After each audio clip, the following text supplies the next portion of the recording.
মেঘার আলতা উৎসব বিগড়ে দেওয়ার জন্য এবার স্বয়ং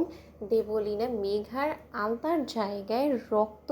রেখে দিল। হ্যাঁ বন্ধুরা, ভিডিওটা লাইক দিয়ে দেখতে থাকুন। যে মুহূর্তে কিনা মেঘার আলতা উৎসবের আগেই যখন কিনা আয়ুষ দৌড়ে ছুটে যায় কুসুমের জন্য, এবং যখন কিনা আয়ুষ বলতে থাকে যে কুসুম কী ব্যাপার বলো তো, তুমি এখনও পর্যন্ত ফাংশনে এলে না, তুমি এখানে নিজেকে এতটা আড়াল করে এতটা দূরে দূরে কেন রেখে দিয়েছো আমার কাছ থেকে। ঠিক সেই সময় কুসুম যখন বলতে থাকে যে না ছোটো সাহেব, সেরকম কোনো কিছুই না, আসলে বাবা আমাকে বলেছিল আমি যাতে আপনাদের ফাংশনে এতটা কাছাকাছি না যাই, কারণ এটা ভালো দেখা যেন লোকেও তার পাশে নিন্দে মন্দে কথা বলবে, সেটা আমার বাবারও সহ্য হবে না, তাই জন্যই আমি এখানে রয়েছি। ঠিক সেই সময় আয়ুষ যখন বলতে থাকি যে বারে ওদিকে সমস্ত লোকেরা আলতা উৎসবে মেতে উঠেছে, কিন্তু তুমি এখনও পর্যন্ত আলতা পরোনি কেন বলো তো, আমি কিন্তু এটা কোনো মতেই বরদাস্ত করবো না যে আমার কাছে সবথেকে প্রিয় বন্ধু এখনও পর্যন্ত আলতা না লাগিয়ে বসে আছে। ঠিক সেই সময় যখন কিনা আয়ুষকে কুসুম বলতে থাকে যে না ছোটো সে সেটা কী করে হয় বলুন তো, আমি যদি এখন আলতা লাগিয়ে বসে থাকি তাহলে আমি কাজগুলো কী করে করবো বলুন তো, বাড়িতে এতগুলো গেস্ট এবং তার কতগুলো কাজ আছে আমার মাথায়, সেটা আপনার খেয়াল আছে বলুন তো। সেই সমস্ত কাজ না করে আমি যদি এখন আলতা হাতে নিয়ে ঘুরে ফিরে বেড়াই তাহলে কি করে চলবে বলুন তো। অন্যদিকে আয়ুষ বলতে থাকে যে ঠিক আছে তুমি হাতে নাই বা পড়তে পারো আলতা, কিন্তু পায়ে তো তুমি পড়তে পারো। ঠিক সেই সময় কুসুম বলতে থাকে যে আমাকে পায়ে কে পরিয়ে দেবে বলুন তো, এবং আমি কেনই বা পড়তে যাবো,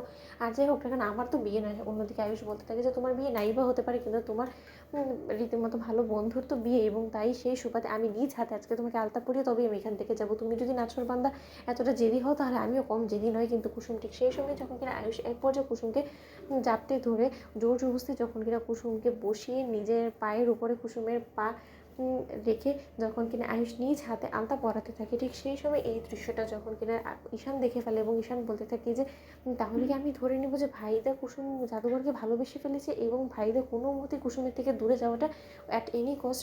সহ্য করতে পারছে না, বিধে ও সমস্ত লোকেদের নজর এড়িয়ে বারবার করে জাদুঘরের কাছে ছুটে আসছে। আর এটাই যদি সত্য হয়ে থাকে তাহলে ভাইদা কেনই বা এই বিয়েতে সম্মতি দিল, মায়ের সিদ্ধান্ত কে মেনে নিল, কিছুতে আমি বুঝতে পারছি না। না না এই সমস্যা জ্বর অব্দি আমাকে যে করে হোক না কেন পৌঁছতেই হবে। অন্যদিকে যখন কিনা দেবলীনা বলতে থাকি যে তোর খুব শখ হয়েছে তাই না রে দিদি, যে তুই আমাকে চকমা দিয়ে আমাকে ঠকে আমার সঙ্গে বিশ্বাসঘাতকতা করে তুই গাঙ্গুলি বাড়ির বড় বউ হয়ে উঠবি, এবং তোর আলতা উৎসবে আজকে তুই আনন্দ করবি, তুই ধেই ধেই করে নেচে উঠবি, এবং এদিকে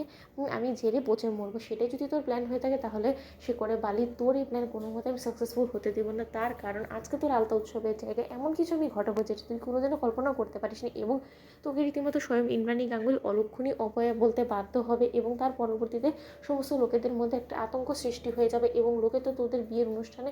হাজির হতেও ভয় পাবে, এবং তোদের এই বিয়েটা যাতে ছাদনাতলা অবধি না গড়ায় সেটাই ইনশিওর করার জন্য এই দেবলীনা এত দূর জেল থেকে ছুটে এসেছে। দেবলীনাকে কোনো মতে কেউ যাতে না চিনতে পারে তার জন্য ছদ্মবেশ অবধি আমি ধারণ করেছি, কিন্তু তুই বেশি বাড়াবাড়ি করলে তোকে শেষ করে দিতে আমার হাত কাঁপবে না। তো বন্ধুরা লাইক এবং শেয়ার করে সাবস্ক্রাইব করতে ভুলো না।